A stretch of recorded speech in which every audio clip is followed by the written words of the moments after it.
Cabinet મંત્રી અર્જુનભાઈ મોઢવાડિયાએ પોરબંદર પરત ફર્યા ત્યારે રાજ્યના અને પોરબંદરના વિકાસને વેગવંતો બનાવવા તમામ પ્રયાસો કરવાની ખાતરી આપી હતી અને ધનતેરસ તેમજ દીપાવલી પર્વની પણ સૌને શુભેચ્છાઓ આપી હતી। કેબિનેટ મંત્રી બન્યા બાદ પોરબંદરમાં પ્રથમ વખત પહોંચ્યા છો, ખરેખર પોરબંદરને આનાથી કેટલો લાભ મળશે? આજે પોરબંદરમાં પ્રવેશ કર્યા ત્યારે પોરબંદરની જનતાએ અને ભારતીય જનતા પાર્ટીના કાર્યકર્તાઓએ, જુદા જુદા સમાજ અને સંસ્થાના આગેવાનોએ હજારોની સંખ્યામાં હાજર રહીને સ્વાગત કર્યું અને પોતાના પ્રેમની અભિવ્યક્તિ કરાવી। એ માટે અહીંયા પોરબંદરના સૌ નાગરિકોનો હું હૃદયપૂર્વકનો આભાર માનું છું। સાથે જ ગઈકાલે જ્યારે શપથવિધિ થઈ ત્યારે એમાં એક મંત્રી તરીકે મારો સમાવેશ કરવા માટે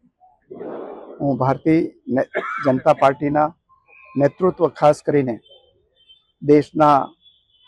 યશસ્વી વડાપ્રધાન અને વૈશ્વિક નેતા આદરણીય નરેન્દ્રભાઈ મોદી, દેશના મજબૂત ગૃહમંત્રી આપણા પ્રતિનિધિ અમિતભાઈ શાહ, ભારતીય જનતા પાર્ટીના રાષ્ટ્રીય અધ્યક્ષ ડૉક્ટર જેપી નડ્ડા, ગુજરાતના મૃદુ અને મક્કમ મુખ્યમંત્રી ભૂપેન્દ્રભાઈ પટેલ, ભારતીય જનતા પાર્ટીના પ્રદેશ અધ્યક્ષ જગદીશભાઈ, પૂર્વ અધ્યક્ષ સી.આર. પાટીલ સહિતના તમામ નેતૃત્વનો હું હૃદયપૂર્વક આભાર માનું છું કે મને આ કેબિનેટમાં સ્થાન આપી અને ગુજરાતની અને જનતાની સેવા કરવાની તક આપી। અહીંયા પોરબંદરની અંદર જે ગઈકાલે માનનીય બાપુભાઈએ કહ્યું હતું એ પ્રમાણે અહીંયા ખરા અર્થમાં ડબલ એન્જિનની સરકાર બની છે। આપણા સંસદ સભ્ય કેન્દ્રમાં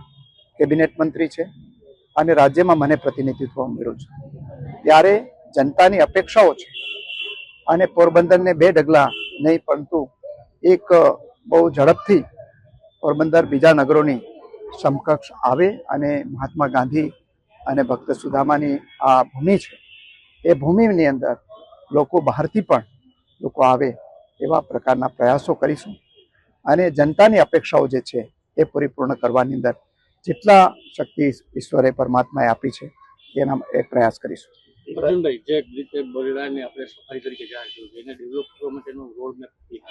હજી તો ગઈકાલે શપથ લીધા છે, મેં વિભાગોનો ચાર્જ હજી લીધો નથી। એ પહેલેથી જ